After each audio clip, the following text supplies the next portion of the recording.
Welcome to the Capital Spreads Weekly Update. Today is Thursday, the 30th of September 2010. And the week so far has been very much choppy. We seem to be faltering at these resistance levels, so we haven't really seen any gains, not much in the way of losses. We're pretty much where we were at the beginning of the week, and it's understandable really, considering that there are still various concerns out there. The economic data has been mixed, and of course we've had Spain downgraded from their AAA credit rating. It comes as a great surprise that they've managed to hold on to a AAA credit rating for so long. So many people were probably expecting a bit more of a sell-off. So we're doing quite well to be maintaining the levels that we are.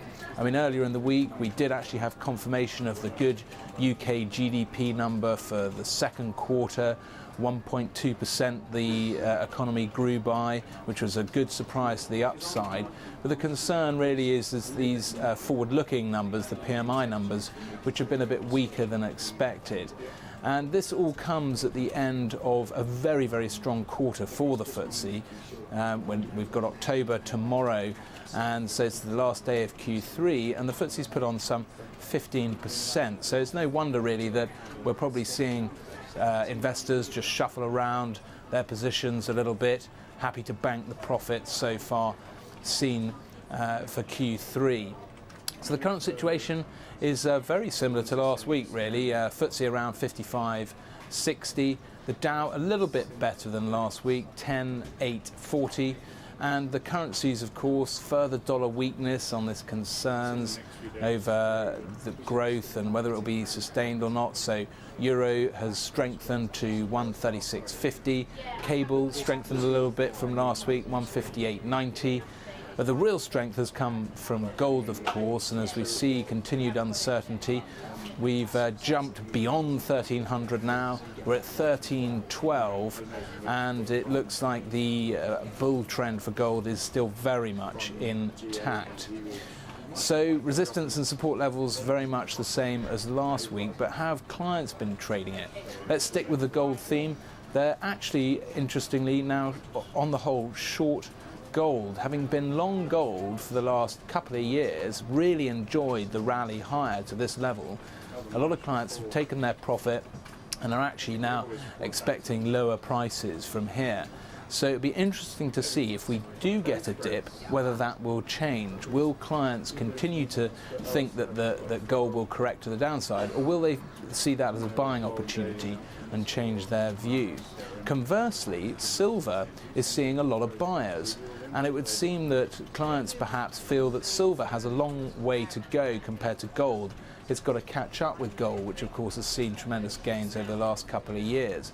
And it would seem that that may be ringing true because of the last couple of months, silver has put on 22% and gold only 13%. As regards other asset classes, on oil, which has seen a little bit of a bounce, clients are short of oil. And again, going against the trend for euro-dollar, so they're short euro-dollar. And they feel that these resistance levels in indices are set to remain in place. So they're very much short the FTSE and other indices, in particular the S&P and German DAX. For the rest of the week, there's no non-farm payroll tomorrow being the 1st of October. Usually you see the non-farm payroll released on the first Friday of every month, but it's not tomorrow, it's next Friday. But we do have other data to get our teeth into. There's ISM numbers from the UK and US, and of course these are the forward-looking pieces of economic data that investors are so concerned about. They've started to decline, which should follow through to a decline in GDP numbers. So this is why the markets really overall have found it a bit difficult to push on higher. So a bit there left for us for the remainder of this week. The theme of this week, well, as we head into October, there is still obviously a great deal of uncertainty. We've been going sideways for the last couple of weeks, and clients are positioning themselves for lower prices next month. And it doesn't really come as much of a surprise. If you look back historically, even though overall October is a positive month for equity markets, it's also been the month that has recorded the greatest declines. Obviously, the stock market crash of '87 where we saw declines of over 20%. Then 89, we saw declines of 6%. Then in 97, we saw declines of 7%, and just recently in 08, declines of over 10%. So clients have always been a little bit wary going into October, and it would seem that nothing has changed there with our clients selling these major indices. So that's it for this week. As ever, do give us feedback, media@capitalspreads.com.